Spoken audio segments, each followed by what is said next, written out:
Okay. Let's see.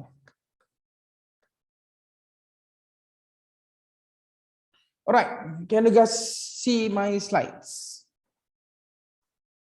Yes, Doctor. Okay. So the first topic that we're going to discuss is about birth asphyxia. Well, it's among the few things that we as neonatologists especially are very worried of. And I think there's a lot of complications with it.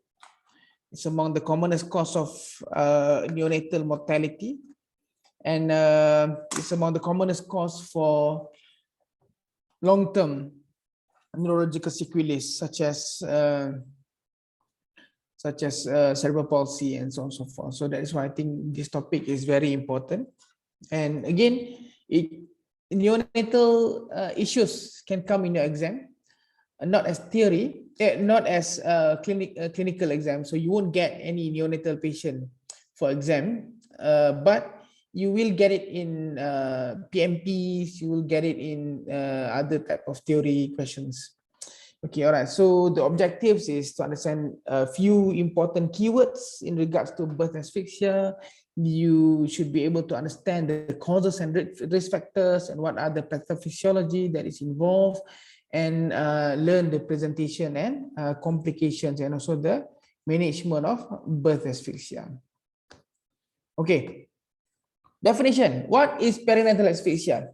So perinatal asphyxia is a condition, as the name implies, so impaired gas exchange or inadequate blood flow that leads to persistent hypoxemia. So when there's asphyxia, there's reduced gas exchange, there's reduced blood flow. The result is persistent hypoxemia and hypercarbia, because your body uses the results, the end results, the byproduct of metabolism is carbon dioxide.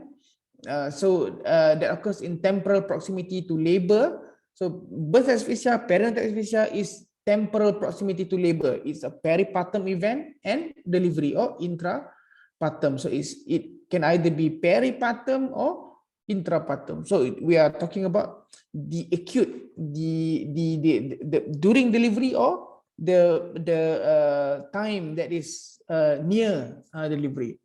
Hypoxemia basically means hypoxemia, so basically low blood oxygen in blood.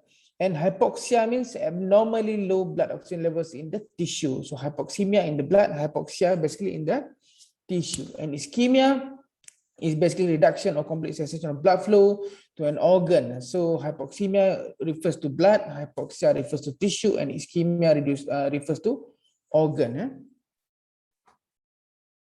What is then HIE? So if you look at, if you come to NICU, we'll be talking about HIE and so on and so forth. This is among the diagnoses that everyone is very worried. So if you have a baby with HIE, we'll always, will definitely need discussion and so on and so forth, because the complication and the implications are very huge. It's among the commonest cause as well for litigation and so on and so forth.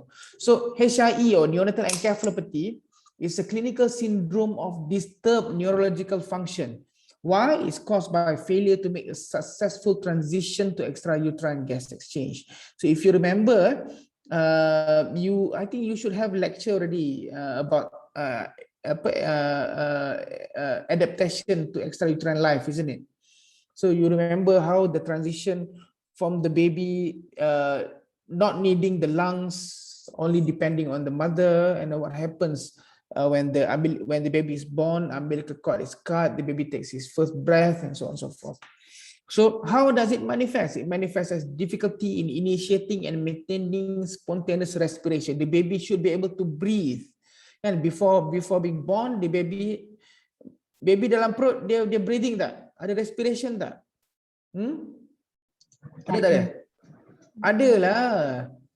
You all dah go through ONG kan? You learn about the detail scan. So among the scans, among the biophysical profile that they assess when they do detail scan, it's actually breathing. So before being born, babies usually they ada breathing rate of around 12 breaths per minute. So they akan nampak very slow, shallow breathing. So that's normal in antenatal. But after being born, the baby should be able to breathe. They can have a good breathing effort. So when there's baby is having difficulty initiating, maintaining spontaneous breathing, that's going to be a problem. There's also depression of muscle tone and reflexes. So baby nampak flat. Sebab apa? Muscle tone dia very poor. So muscle tone is very important to maintain our posture. We maintain our posture because of we have good muscle tone. When the muscle tone is very flat, very poor, that's why baby tu nampak flat. Baby tu nampak macam, if you know the ragdoll sign kan, ragdoll sign kita naikkan, kita angkat baby tu akan jatuh macam patung kan. So that's a ragdoll sign. So it's a sign of very poor muscle tone. Reflexes also may be obtunded. There's depressed conscious level. The baby may be comatose and so on and so forth, encephalopathic, and often sometimes seizures because of the encephalopathy. And hypoxic ischemic encephalopathy is encephalopathy that manifests from disruption of cerebral blood flow and oxygen delivery. So there's hypoxia resulting in ischemia in term or near term infants. We don't talk about HIE in very premature babies.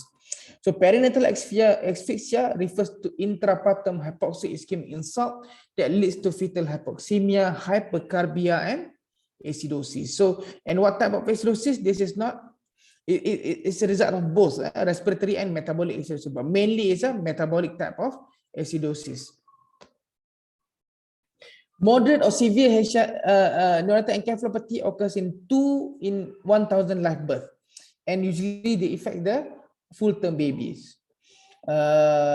Okay, so it can either be because of neonatal encephalopathy per se. Majority of the cause is hypoxic ischemic encephalopathy, which is a perinatal asphyxia type. But there are other causes of neonatal encephalopathy. So neonatal encephalopathy is a big term. Under that is HIE, which is a perinatal insult. And then apa lagi? Other causes for neonatal encephalopathy such as CNS malformation, intracranial hemorrhage, intracranial infection, cerebral infarction or stroke. We've had babies with neonatal stroke. I think recently, if you remember, if any of you have seen, this baby should come to my clinic on this Wednesday as well. So siapa yang datang my clinic this Wednesday, you come and see. I think this baby is already how many months old? I think 3 or 4 months old. So, and then drug toxicity, drug withdrawal, electrolyte imbalance. How did the baby take the drug? No lah kan? So who took the drug? The mother lah kan? So mother, or maybe some babies who are on certain drugs such as high dose morphine, we started morphine infusion and so on and so forth. The baby may present with drug toxicity or drug withdrawal. Electrolyte imbalances, seizure disorders in children. We've had babies with infantile spasm, which is very difficult to treat. Then risk factor for neonatal encephalopathy were mainly seen in the antenatal period, 69%, basically because of HIE, as compared to the intrapartum period. So you know already which baby has risk for HIE. And only 4% were due to intrapartum hypoxia. All right, pathophysiology. So basically there's prolonged hypoxia. There's prolonged hypoxia. Again, hypoxia refers to lack of oxygen in the tissue level. Hypoxemia is lack of oxygen in the blood. Hypoxia is at the tissue level, and ischemia is the result. Ischemia is when your organ has reduction in oxygenation, and the result is acidosis, because when you don't have enough oxygen, your body will go into a anaerobic metabolism, and the end product is lactic acid and so on and so forth. And the end result, the outcome of the ischemia and acidosis is cell death and organ damage. So again, there's insult here, which is hypoxemia, hypoxia, and resulting in ischemia. So what it does in minutes, the body will go into primary energy failure, because you know anaerobic metabolism, you won't produce enough energy. You'll use, there's a lot of carbon dioxide and so on and so forth. So immediate result is necrosis, cell death, and so on and so forth. There'll be sodium overload, there'll be excitotoxicity. The neuronal cells are excitotoxic, so that's why seizures can happen and so on and so forth. Babies with HIE, for example, they may be hyper alert. The eyes are very wide awake. Kan baby selalu bila after being born kan dia macam sleepy, tidur macam tu kan. But babies with HIE sometimes they are hyper alert. Kan dia hyper alert. Results also as cerebral metabolism transiently recovers. The result apa? There will be calcium overload, nitric oxide, and then within 6 to 7 hours after the initial insult, they'll start to have the delayed result, which is cellular apoptosis, more cell death, and more injury to the brain. And this is where you have your caspase activation, mitochondrial dysfunction, and the result is hypoxic ischemic brain injury. So that is why we need to intervene. The proper intervention should be initiated within the first 6 hours. So before 6 hours after birth kita kena start dia punya proper treatment. It should be initiated within the first 6 hours before cellular apoptosis started, before the mitochondrial dysfunction, before the caspase activation. Okay, what are the mechanism of injury? So cellular injury in the initial primary phase, the first hours of life. So what happens is there will be failure of ATP dependent pumps. There will be excitatory amino acid receptors overactivation, and the release of glutamate. There will be influx of sodium and calcium into the cells and result in cytotoxic edema. And in the delayed secondary phase, which I mentioned before, there will be cellular apoptosis and tissue injury. What happens is there's activation of catabolic enzymes. So catabolic are the disruption of that causes cytotoxic. That's cause cellular degeneration. What are these enzymes? Proteases, phospholipases, endonucleases, caspases. All these are causing all the problem. Nitric oxide, oxygen-free radicals, and these are all very damaging to your tissues and organs. All right. So what are the cause and risk factors? Cause and risk factors for hypoxic ischemic encephalopathy. Risk factors, it can be maternal, placental, fetal, and also intrapartum. What are the known maternal risk factors? There can be preconceptual factors, including what? Maternal unemployment, family history of seizures, neurological disorders, infertility treatment. All these are known risk factors for a baby to have perinatal asphyxia, maternal thyroid disease, placental causes such as severe preeclampsia, post-date baby. Why? Because they are usually bigger.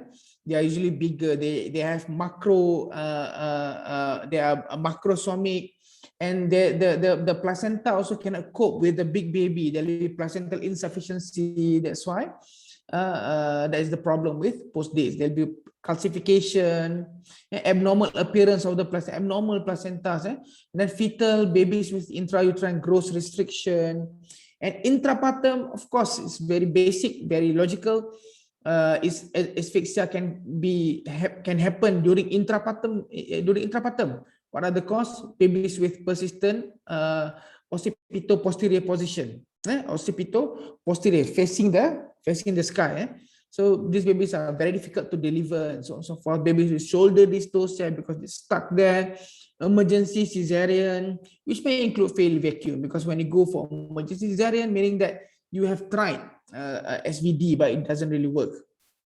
And then operative vaginal delivery, also it causes a prolonged second stage. So babies may be hypoxic, maybe ischemic for quite some time. Acute intrapartum events or sentinel events such as uterine rupture, placental abruption, cord prolapse, tight nuchal cord, maternal shock or death. We've seen mothers dying of COVID and they need to do postpartum cesarean. I've seen one baby who there's uterine rupture. When we went for cesarean section, the baby is already inside the peritoneum. The baby is already inside the peritoneum, and this baby end up severely hypoxic ischemic encephalopathy, actually end up in brain dead. And then other inflammatory events, maternal fever, chorioamnionitis, prolonged rupture of membrane. So all these can cause lots of problem. Sorry, let me see this.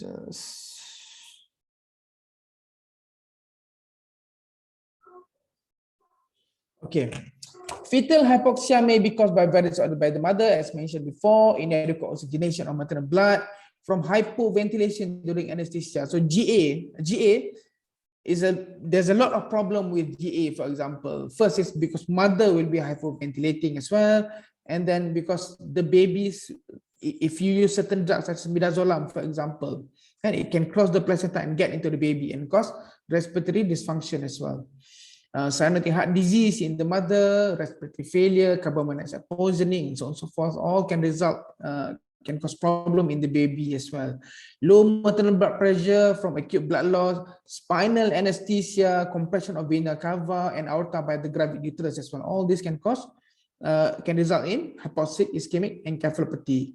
Inadequate relaxation of uterus, a premature separation of the placenta, abrupt show placenta, impedance to circulation of blood through umbilical cord. Why? Because of compression or knotting of the cord. It's major problem as well. Placental insufficiency due to maternal infection, exposure to certain drugs, diabetes, toxemia, or even post-maturity. Intrauterine IUGR, they develop because of chronically hypoxic fetus. So these are the known causes. How do we diagnose? Okay, so how do we diagnose HIE? So there are criteria. So these are the criteria. This is okay. So there's three criteria must fulfill all three. The first one is early onset of moderate or severe encephalopathy in newborn. They should have signs of the encephalopathy appears early, moderate or severe encephalopathy, usually in more than 35-week gestational age. If AEG is CFM, so we can see signs of encephalopathy in the EEG. We should have, actually, there's already approved to buy one CFM in our hospital, cerebral function monitor, so or AEG. So we can see that. So there's signs, early onsets of moderate or severe encephalopathy in a newborn. And number two, neonatal signs consistent with intrapartum or peripartum event. What are the signs that are consistent with intrapartum or peripartum event? The arterial cord pH. If we take the umbilical artery, the pH will be less than 7.0. Apgar score less than 5 at 5 minutes and 10 minutes of life. Evidence of multi-organ system dysfunction within 72 hours of birth. How do you know there's multi-organ system dysfunction? The liver function will be deranged. The kidney function is deranged as well. So these are all, this cardiac enzymes is elevated as well. So these are all signs of evidence of multi-organ system dysfunction. Cardiac contractility may be impaired. And neuroimaging evidence of acute brain injury seen on brain MRI, usually if done within the first week or 10 days of life, consistent with hypoxia, ischemia. Type and time. Okay, so all right. Then next is sentinel hypoxic or ischemic event occurring immediately before or during labor or delivery. Apa sentinel hypoxic or ischemic event ni? Macam apa? Macam abrupt show placenta, macam shoulder dystocia, macam eclampsia, macam maternal shock, maternal collapse, and so on and so forth. Or even chorioamnionitis. This is also a sentinel event. Fetal heart rate pattern that becomes abnormal during labor or after a sentinel event. So what are the examples? The typical example is actually sinusoidal CTG. If you look at CTG, it appears sinusoidal, it's very clear. Prognosis is going to be very bad. Sinusoidal CTG or poor beat to beat variability also is another sign. There's no absence of acceleration also is another sign that the baby is already ischemic. and the absence of an infectious cause, a congenital malformation of the brain, or an inborn error of metabolism or other condition which could explain the encephalopathy. If the baby appears encephalopathic but there's no obvious cause, then there's no infective cause, there's no congenital malformation of the brain looks normal, and then there's no inborn error of metabolism. So the only the thing that we can explain is the HIE, hypoxic ischemic encephalopathy. Okay, how do they present? Okay, how do they present? The initial physiologic response to penetrate is redistribution of blood flow from non-vital organs to non-vital organs, and the result is organ dysfunction. Why? Because you know our body, when we have hypoxia, when we have hypoxemia, the body will always redistribute blood flow from non-vital organ to the more vital organs. Which are the vital organs? Brain, obviously. So the body will start to preserve the brain. So what are the organs that the body seems as non-vital? Your bowel, your kidney, your liver, for example. So these are the organs that are going to be dysfunction initially. And remember, organ dysfunction can occur without encephalopathy, because before encephalopathy occurs, before the brain is before the brain doesn't have enough oxygen, the other organs are first affected.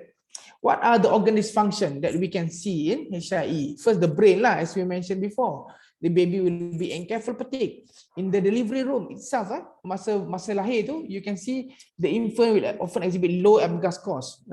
Apgar score dia will be low. Nanti kita akan tengok balik macam how do we do Apgar score.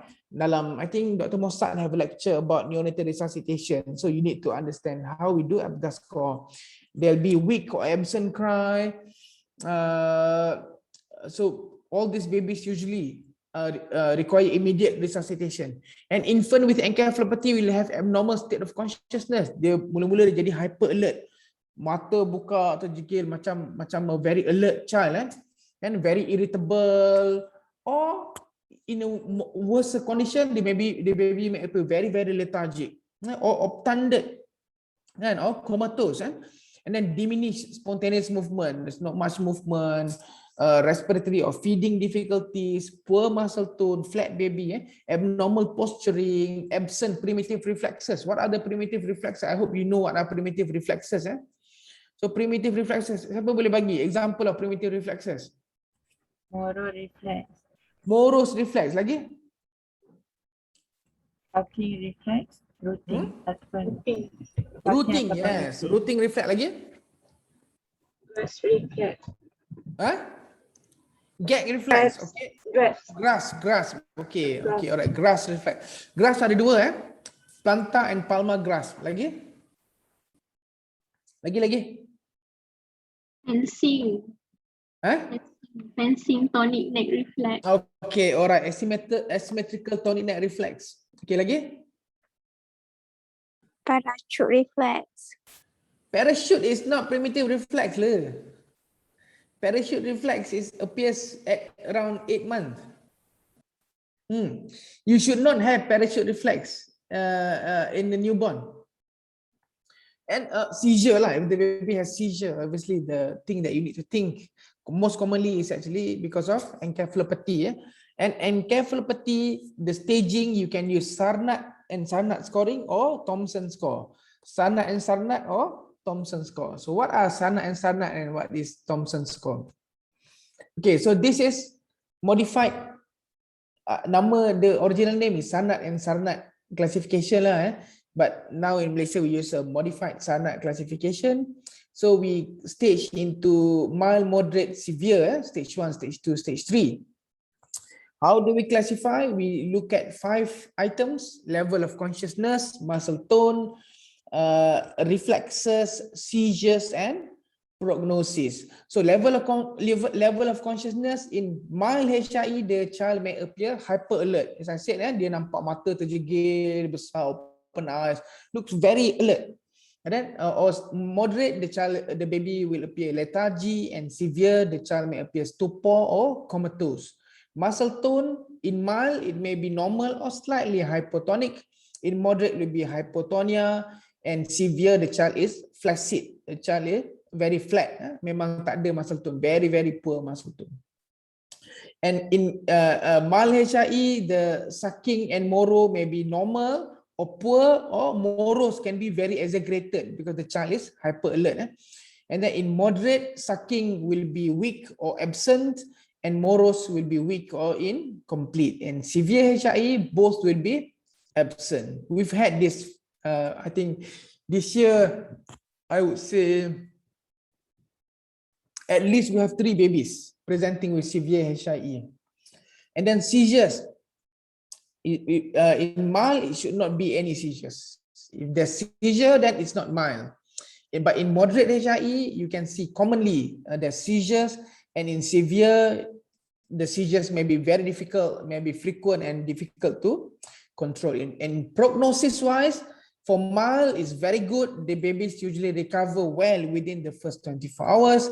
In moderate, the prognosis may have some abnormality, and if untreated, may lead to cerebral palsy. Severe HIE usually has severe abnormality and severely handicapped.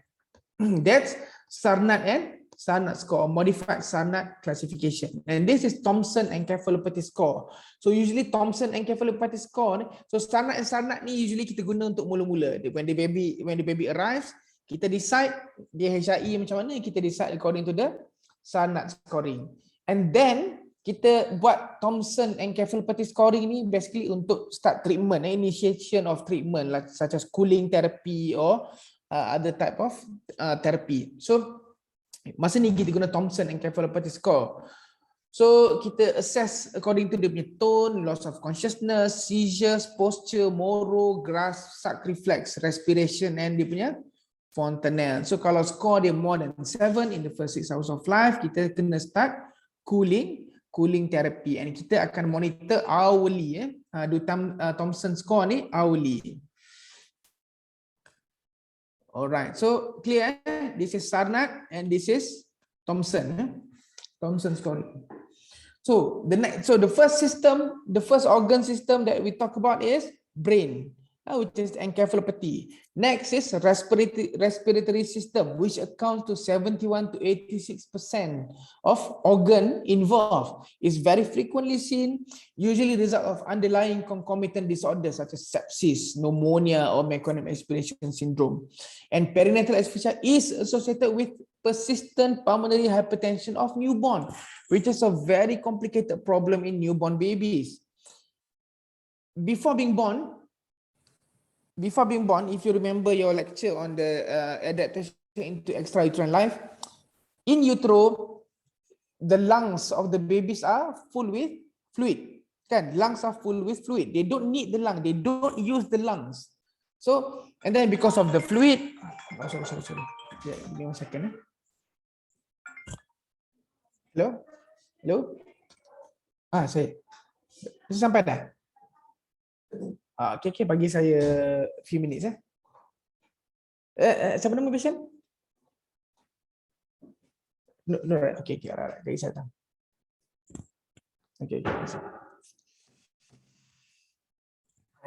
Okay, alright. So many things. Okay, so the next organ involved is the respiratory. Okay, where we are. So in utero, they don't use the lungs. The pressure in the lungs are high, but the moment the baby is being born, the moment the baby took the first cry, the lungs will then be filled with air. The fluids will be absorbed into the lymphatics and so on and so forth. So then the pulmonary pressure should reduce. Systemic blood pressure should be higher than the pulmonary blood pressure.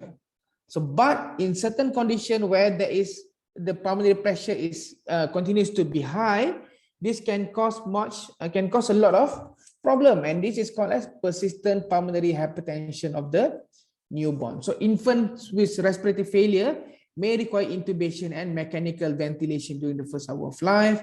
And infants who are treated with hypothermia, kita treat dia dengan cooling therapy. Sometimes they are intubated and mechanically ventilated. Cardiovascular account to 43 to 78%. So apa dia result ni? Reduce cardiac output and hypotension due to impaired myocardial contractility. Because why? Because of myocardial ischemia. The ischemic effects on cardiovascular system are detected by blood pressure measurement. There's hypotension, and you do echo, you can look at the ejection fraction of the heart. You can see that there's the cardiac contractility is actually affected. Ventricular dysfunction, poor cardiac contractility, and then if there's PPHN, you can see tricuspid regurgitation, and then on ECG it's a bit difficult, it's a bit tricky, but you can sometimes see ST depression and T wave inversion. And as I mentioned before, the cardiac markers will be abnormal, such as the CK, LDH, and troponin will be elevated. Kidney, your kidney is affected in 46 to 72%. All babies initially have oliguria and then will go to polyuria. So, but because of encephalopathy, there will be reduced cardiac output or acute kidney injury due to tubular necrosis, impaired renal function detected by elevation in serum creatinine, urea, and so on and so forth. All right, next is hepatic, which accounts for 80 to 86%. So there'll be elevation of liver enzymes such as elevated ALT of more than 100, and then reduced liver function may result in hyperbilirubinemia, hypoalbuminemia, coagulopathy, and the pharmacokinetics of certain drugs which dependent on hepatic metabolism will also be affected. Okay, next is your GI tracts, your GI. So reduced tolerance to enteral feeding. So the babies with asphyxia, sometimes they may have problem with feeding. They may have feeding intolerance. They may have bowel obstruction and so on and so forth. They have added risk of necrotizing enterocolitis.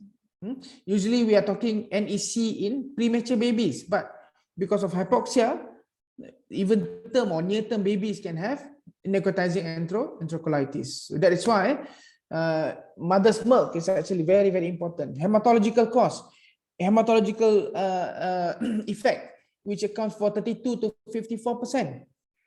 So impaired coagulation, coagulopathy, and also thrombocytopenia can happen due to several factors. DIVC, for example, or consumptive coagulopathy, and consumptive thrombocytopenia, and then bone marrow suppression because of hypoxia, because of hypoxemia, impaired hepatic production of clotting factors. So it's a vicious cycle, and increase in bleeding time and endothelial dysfunction. Glucose metabolism is also affected. So initial stress-induced hyperglycemia followed by a sharp drop in blood glucose. Why? Because of increased glucose consumption. Acute blood loss, so severe antenatal or peripartum or intrapartum blood loss due to hemolysis, massive fetal-maternal transfusion, or blood loss during placental abruption may be the cause of perinatal asphyxia. So severe anemia, there may be severe anemia. I'm more worried when the child appears pale. If the child is born blue, there's many things that we can do. But if the child is born pale, then the child will need urgent transfusion. How do we manage? So the principle of management is actually standard. The first thing is you stabilize clinically, establish the extent of organ injury, how bad the kidney is, how bad the liver is, identify any underlying treatable cause or concomitant condition, or what are the cause for it, and then maintenance of adequate ventilation and avoidance of hypoxia or hyper or hypocapnia. So you need to make sure that the level of CO2 is within normal. Maintenance of adequate tissue perfusion, blood pressure control. If you need, many of them will need inotropic support, dopamine, dobutamine, adrenaline, noradrenaline, and so on and so forth. So seizure control and treatment of cerebral edema, correction of fluid, electrolyte and metabolic imbalances. As mentioned before, initially dia akan oliguria, kan? So masuk oliguria to make sure that you don't give too much and make sure you don't give too minimal lah. And then fluid restriction if the renal is affected and causing oliguria as well. Okay, all right. Next, investigation. What do we do? We send for blood gas analysis to look for acidosis, full blood count, especially to look at HB, to look at platelet count, glucose level, renal function test, liver function studies. Sometimes we do send, most of the time we do send cardiac enzyme. We send for ECG, we do echocardiography, and then we send for infectious disease evaluation by blood culture, septic workup, C-reactive protein, procalcitonin, and so on and so forth. And we do need to do cranial ultrasound. Further investigation basically depend on clinical status of the infant. Chest X-ray, abdominal ultrasound, cardiac markers, coagulation profile, and IEM screening based on the need. Okay, these are supportive care. All right, I think that should be logical. So how do we monitor? We look at we look at EEG. Ideally, we should do EEG, monitor vital sign, especially the glucose. The one we don't have. Blood investigation, we do cranial ultrasound quite frequently. And then, so this is the treatment that we're talking about. So moderate to severe HIE, we do therapeutic hypothermia. So we induce hypothermia on the babies. So how? There's criteria, there's Toby's criteria. So among them is pH of less than 7.0, and there's base deficit of more than 16 millimole per liter. There's moderate to severe encephalopathy and the need for ongoing resuscitative effort. The baby needs chest compression, the baby needs ventilation, and so on and so forth. So therapeutic hypothermia must be done in center with neonatologists. If not available, then you need to transfer the baby out to a proper NICU with neonatologists. So how was the criteria? So babies more than 35 weeks and less than 6 hours after birth and signs of intrapartum hypoxia. If the baby meets criteria, then commence cooling as possible. What's the temperature? 33 to 34. Sometimes we take 33.5 to 34.5. So how we do passive cooling with cooling blanket or cap, or so active or passive cooling. So passive cooling ni basically kita off the warmer, kita allow the baby to achieve cooling passively. Active cooling ni memang kita ada proper punya blanket yang akan reducekan dia punya temperature. So we need to monitor rectal temperature, not skin temperature, not axillary temperature. Rectal temperature 33 to 34 degrees. Kalau tak ada rectal temperature, because most hospital tak ada, so axillary temperature pun boleh, but 33.5 to 34.5. And we continue for 72 hours. And we rewarm baby. Kita panaskan balik to normal temperature over 12 hours at a rate of 0.2 to 0.5 degrees Celsius per hour. So kita slow rewarming. Kita panaskan baby balik secara gradual. So rewarming slowly over 12 hours. What are the side effects? What are the complications of hypothermia? Again, hypothermia needs to be initiated within the first 6 hours before the complications, the cellular degeneration, caspase activation, mitochondrial dysfunction, everything happens. We need to start cooling because it reduces the reperfusion and so on and so forth. So tapi apa complication of therapeutic cooling? So sinus bradycardia, because it's reducing the temperature, baby akan bradycardic sikit, but usually it's transient and it's reversible.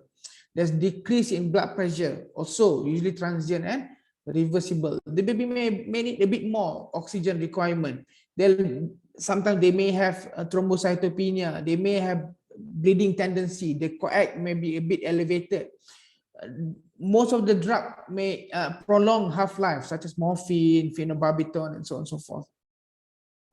And if you rewarm very fast, then it can result in peripheral vasodilatation and hypotension as well.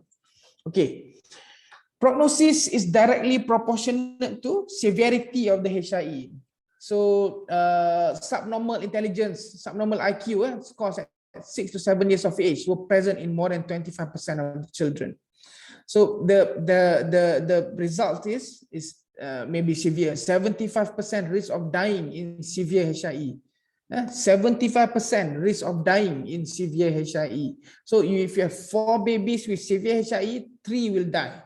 So the risk is very, very high. And what are the predictors? Severity of the HIE, MRI finding,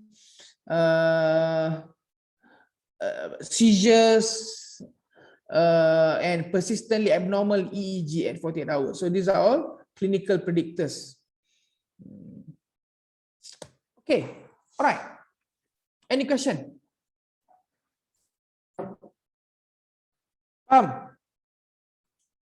Too heavy, tidur belaka.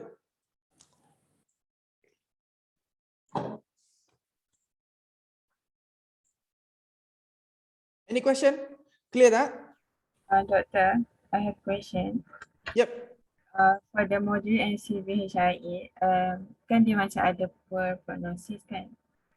Yep. So, as for doctors, dia ada poor prognosis and also kalau dia survive, dia ada macam complication, cerebral palsy, for example.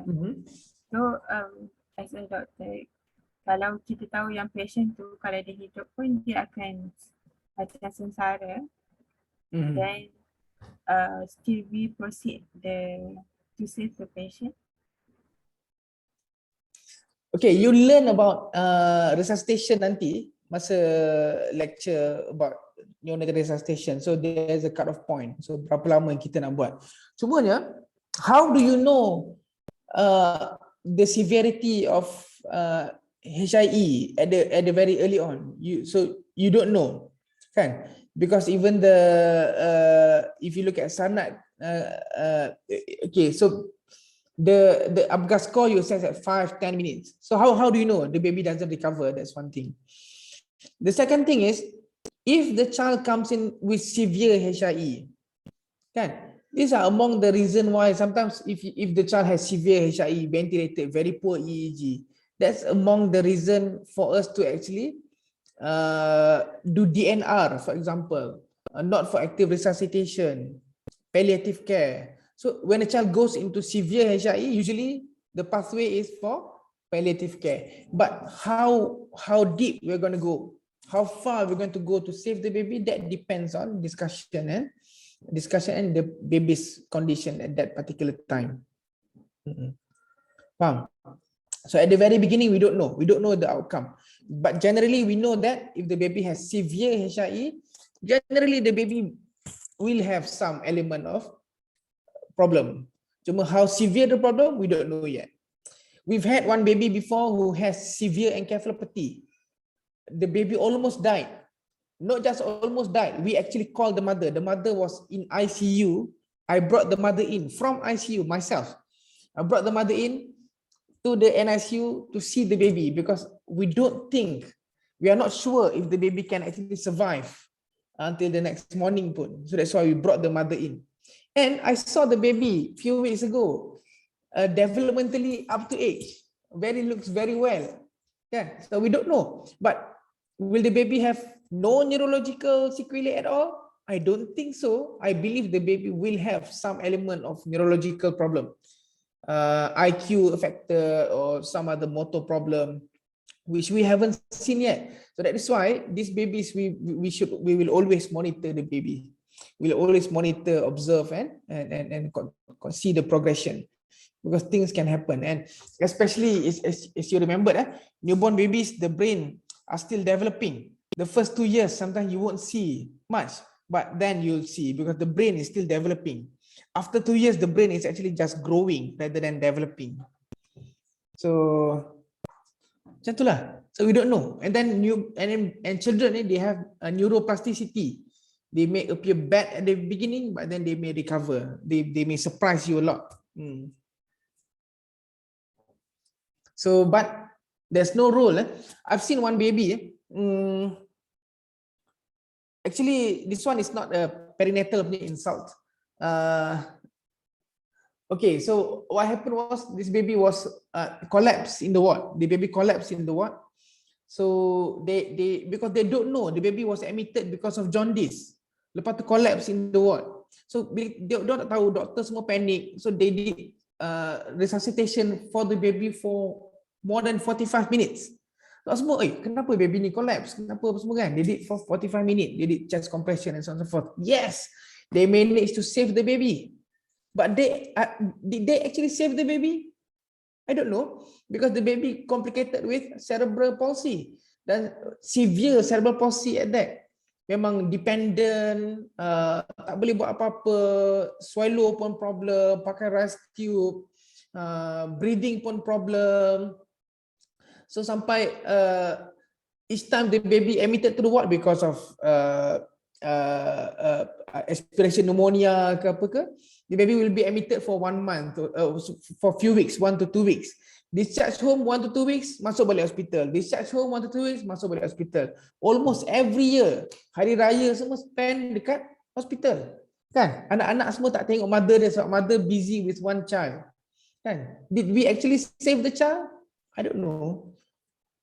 But I saw that the family is suffering after we actually save the child. So I don't know. So we need to set our goal lah.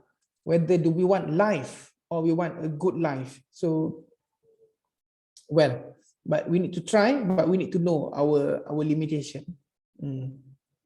Okay, all right. Anything else? Doctor, for Yes. therapeutic hypothermia, does it usually cool the whole body or just the head? So there are some centers yang tak ada proper cooling machine. They do just the head. They do just the head, but that's not proper lah. Actually, you need to cool the whole body cooling. So that's how you should do. There's a proper blanket there. We actually have in our hospital, we actually have a cooling machine. Nanti anyone that goes into NICU, ask us where is the cooling machine. It's a very simple looking machine, but it's very useful. It's very important. Okay, all right. I do need to go now because I have a patient I need to see, and then I have another meeting at 10. So let's continue our session at should we say 11 boleh? 11 boleh?